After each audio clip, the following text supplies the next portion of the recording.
Back over here.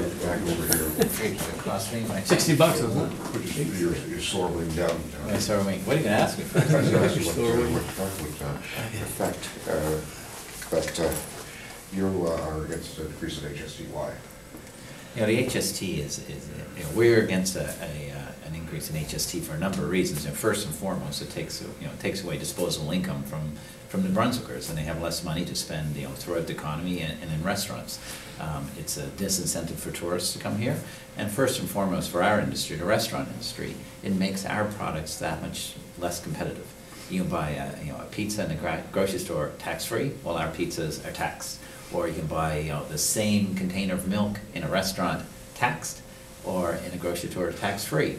And that really creates a disincentive for people to go to restaurants. So where's the economic activity created when people are through tax policy are told to buy their products in the grocery store and stay home? You're not creating the jobs, you're not creating the economic activity.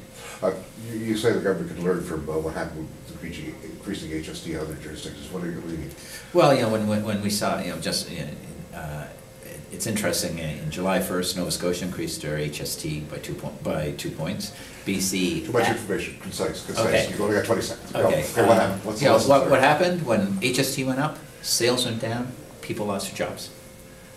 Okay, that's a little too concise. Okay, you want me? Okay. Just tell me, where are the lessons going to be learned of this, and what's the lesson to be learned? It was really clear in the provinces of Nova Scotia where they increased the HST, and Ontario and BC where they increased the HST through harmonization, that there's inflation, there's a drop in retail sales, government got less money, and jobs are lost.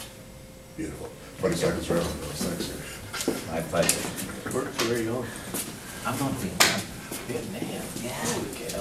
Yeah, I'm very excited. Well, we had to do I'm from Halifax, and we began to meet doing a 2-week retreat next week. Yeah, they moved to school, so it's like my daughter's in grade 12, and I said, last chance to do a family trip. Oh, yeah. So grade 12. My turn, right quick. You said that you want the government to privatize the liquor store. Yeah, it's something they should look at. The experience in Alberta was hugely popular.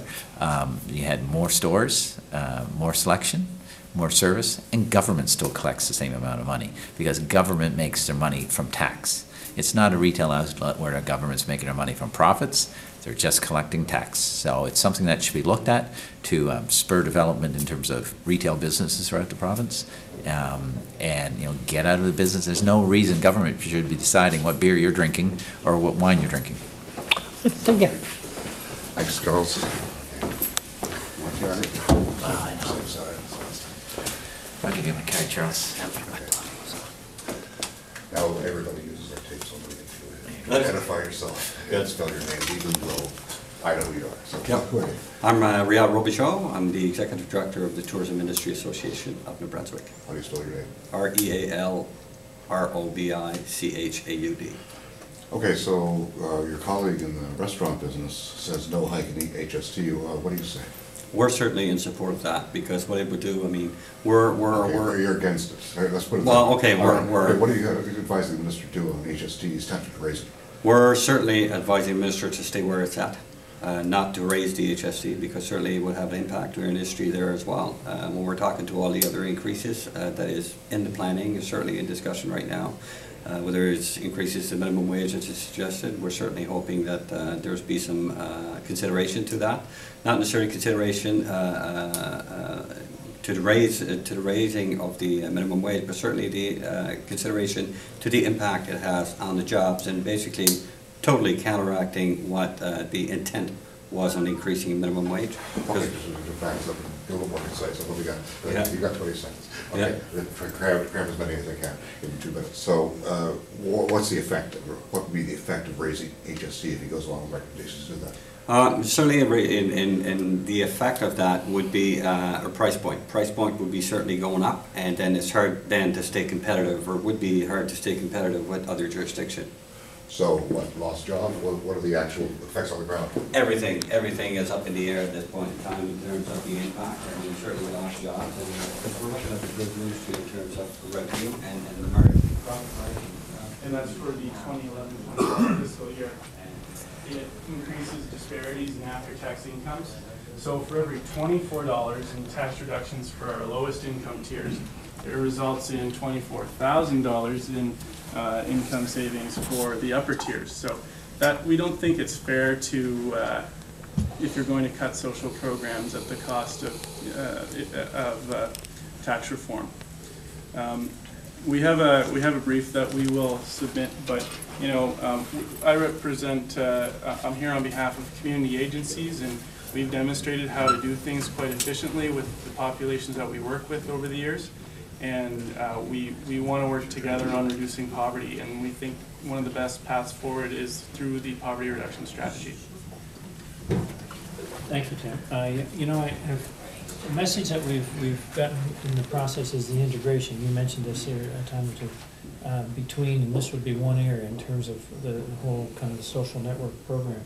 But in dealing with healthcare and nursing home care strategies to you know, extramural and home care systems to the hospital system, so that it is being thought of as a kind of a continuous program. And it seems like, you know, what you're suggesting is this is another area that needs to be integrated in that process. And are we getting better? Are we getting worse? And how do we make sure that we're actually getting better? The comment, and again, you know, through this whole thing, trying to, let's say, bridge gaps in expectations and find a path of success in all categories. And I'm going back to I think the comment, and it might have been what Luke would mentioned, and I'm just trying to relate to what you mentioned. And again, I'm just talking about the minimum wage deal. Do you see an opportunity with in the case of students, like as a learning program, do you see any differentiation there in how you might create, because you're trying to create opportunities for students to get some experience, and you want businesses to hire as many students as they can. And we've heard it from Luke, we heard it from Rial as well, in the sense of in the tourism. And so, do you see any way to deal with that in the sense that you can kind of have a different kind of a framework around it? My personal view, to have 2 tiers of minimum wage based on experience or age, number one, I personally, in my heart, believe that would be a discriminatory practice. But secondly, I know that my generation is the most mobile generation to come yet.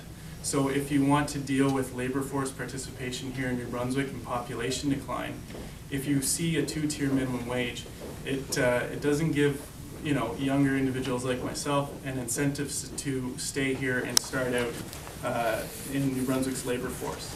I would be inclined to move elsewhere if there were a 2-tier minimum wage.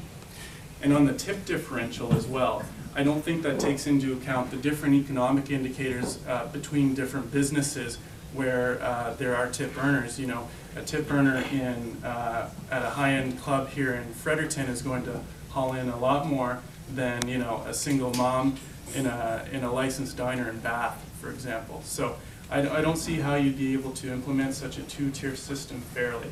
Okay. Thank you, and you're right. You are a mobile bunch. I can think of in comparison to my daughters. I know I'd like to put anchors on you, right? Because it is a different generation.